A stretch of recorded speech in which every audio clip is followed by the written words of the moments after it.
कांग्रेस के पूर्व अध्यक्ष राहुल गांधी ने मंगलवार को लोकसभा में राष्ट्रपति के अभिभाषण पर धन्यवाद प्रस्ताव पर चर्चा के दौरान लंबी चौड़ी स्पीच दी। राहुल गांधी ने अग्निवीर के मुद्दे पर सरकार को घेरा और गौतम अडानी के साथ संबंधों को लेकर प्रधानमंत्री नरेंद्र मोदी पर सीधा हमला बोला।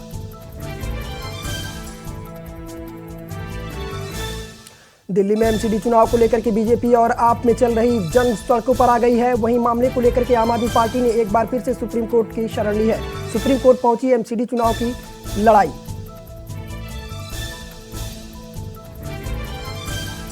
उत्तर प्रदेश के मुख्यमंत्री योगी आदित्यनाथ की लोकप्रियता यूपी ही नहीं बल्कि पश्चिम से लेकर के पूरब तक बढ़ रही है। गुजरात विधानसभा चुनाव में ताबड़तोड़ रैलियां कर बीजेपी के पक्ष में जनादेश दिलाने में अहम भूमिका निभाने वाले योगी अब पूर्वोत्तर राज्य त्रिपुरा में चुनावी हुंकार भर रहे हैं। जेडीयू नेता उपेंद्र कुशवाहा एक के बाद एक हमला बोल रहे हैं। मंगलवार को उन्होंने सीएम नीतीश कुमार पर निशाना साधा और कहा कि जेडीयू नीतीश कुमार की पार्टी नहीं है। नीतीश कुमार ने शरद यादव को धकियाकर पार्टी को हथिया लिया है।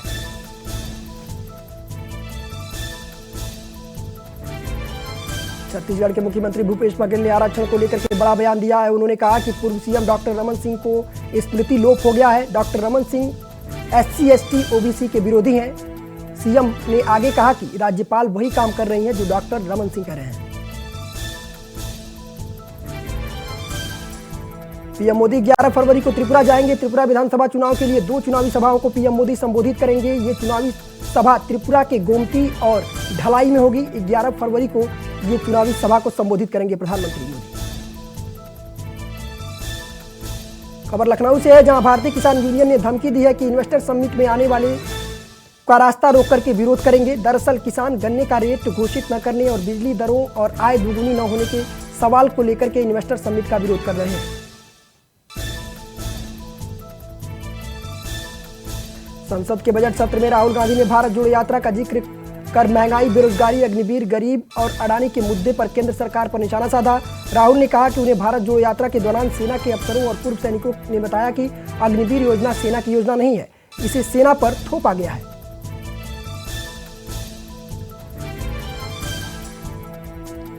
राहुल गांधी ने अडानी को लेकर के सदन में कहा कि मैंने यात्रा के दौरान तमिलनाडु, केरल से हिमाचल तक हर राज्य में एक ही नाम सुनने को मिला, अडानी अडानी अडानी।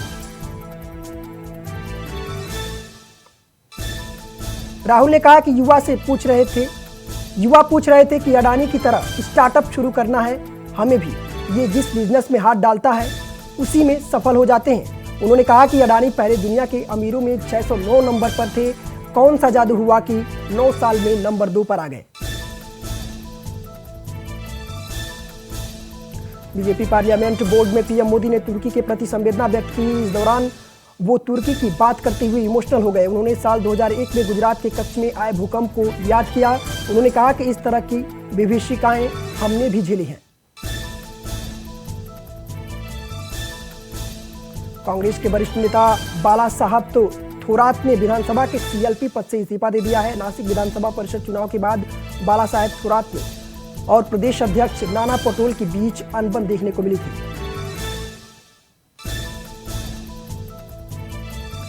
झारखंड सरकार गिराने के आरोप में घिरे कांग्रेस के तीनों विधायकों को ईडी के अधिकारियों ने बारी बारी से पूछताछ के लिए बुलाया, जिसके बाद विधायक इरफान अंसारी 6 फरवरी को ईडी के सामने पेश हुए। तो वहीं आज विधायक राजेश कश्यप भी ईडी ने पूछताछ की। सीएम योगी ने बॉयकॉट बॉलीवुड के खिलाफ डायरेक्टर से अपील करते हुए कहा है कि किसी भी कलाकार या साहित्यकार का जिसके पास कोई खास कला है तो उसका सम्मान होना चाहिए। हम उन सभी का सम्मान करते हैं। दिल्ली में मेयर चुनाव तीसरी बार टल गया है, जिसके बाद अब दिल्ली में एमसीडी मेयर चुनाव की लड़ाई सदन से सड़क पर आ गई है। बीजेपी ने आप के दफ्तर पर विरोध प्रदर्शन किया और आम आदमी पार्टी पर मनमानी के आरोप लगाए। कानपुर देहात महोत्सव के शुभारंभ पर परिवहन मंत्री दयाशंकर सिंह पहुंचे और कार्यक्रम का जायजा लिया और जिलाधिकारी की इस पहल और प्रयास को सराहा भी। दिल्ली की अदालत ने श्रद्धा हत्याकांड मामले में आफताब के खिलाफ दिल्ली पुलिस द्वारा दाखिल आरोप पत्र का मंगलवार को संज्ञान लिया। पुलिस ने 6629 पेज का आरोप पत्र दाखिल किया था। अदालत ने आरोप पत्र पर गौर करने के लिए इस मामले में 21 फरवरी के लिए सूचीबद्ध कर दिया। एमएलसी राधाचरण शाह के आरा भोजपुर समेत सभी ठिकानों पर इनकम टैक्स ने दबिश दी है। आरा समेत देश के अलग अलग जगहों पर इनकम टैक्स की टीम जांच कर रही है। आईटी की टीम एमएलसी राधाचरण शाह पर की चल अचल संपत्ति की जांच कर रही है। सपा प्रदेश पदाधिकारियों की नियुक्ति के बाद अब जिला और नगर इकाई पर मंथन की बात सामने आ रही है। कयास लगाए जा रहे हैं कि सपा की नगर और जिला इकाई की गठन होली के पहले की जा सकती है। कांग्रेस के पूर्व अध्यक्ष राहुल गांधी ने बीजेपी और मुख्यमंत्री योगी पर निशाना साधते हुए कहा कि बीजेपी देश की सबसे ज्यादा आबादी वाले राज्य में जो कर रही है वो धर्म नहीं अधर्म है। राहुल ने सोमवार को सामाजिक संगठनों से बातचीत के दौरान ये बात कही। राहुल गांधी के बयान पर बीजेपी सांसद जगदम्बिका पाल ने कहा है कि राहुल गांधी अपने बयान के लिए माफी मांगे। राहुल ने हिंदुओं और गोरक्षनाथ मठ का अपमान किया है। ऐसे बयानों की वजह से ही शायद राहुल गांधी को पप्पू कहा जाता है।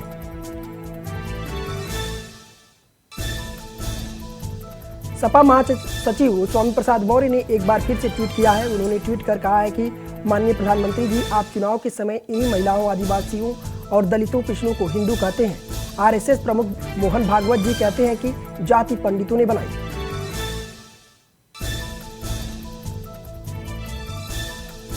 हिंदुवादी फायरब्रांड नेता साध्वी प्राची ने कॉमन सिविल कोड लागू करने के विरोध के सवाल के जवाब में कहा कि देखिए, देश जानना चाहता है कि मुस्लिम पर्सनल लॉ बोर्ड को देश में एक विधान, एक संविधान, एक कानून होने पर क्यों आपत्ति है।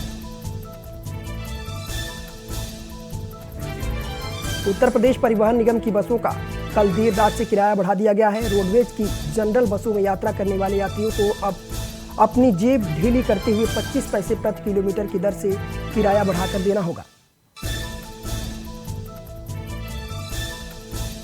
जेडीयू एमएलसी राधाचरण शाह उर्फ सेठ जी के घर मंगलवार को सुबह सुबह इनकम टैक्स की टीम ने छापेमारी की। एमएलसी राधाचरण शाह ने निजी आवास, होटल, रेस्टोरेंट समेत देश के अन्य शहरों में चल अचल संपत्ति की जांच कर रही है।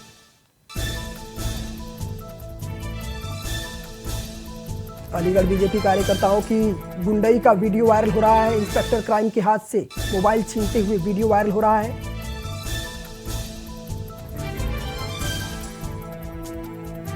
मुख्यमंत्री पुष्कर सिंह धामी ने सोमवार को अंतर्राज्य छात्र जीवन दर्शन के अंतर्गत पूर्वोत्तर भारत से आए छात्रों के दल से भेंट की। राष्ट्रीय एकात्मकता यात्रा कार्यक्रम के तहत आयोजित इस कार्यक्रम में पूर्वोत्तर के छात्रों ने देहरादून और मसूरी के भ्रमण के अनुभव पर मुख्यमंत्री से चर्चा की। 824 पदों पर भर्ती को लेकर के मामला हाईकोर्ट की दहलीज तक पहुंच गया है, जिसमें 13 फरवरी को कोर्ट सुनवाई करेगा। स्वास्थ्य मंत्री धन सिंह रावत ने बताया कि एएनएम की नियुक्ति को लेकर के सरकार संजीदा है।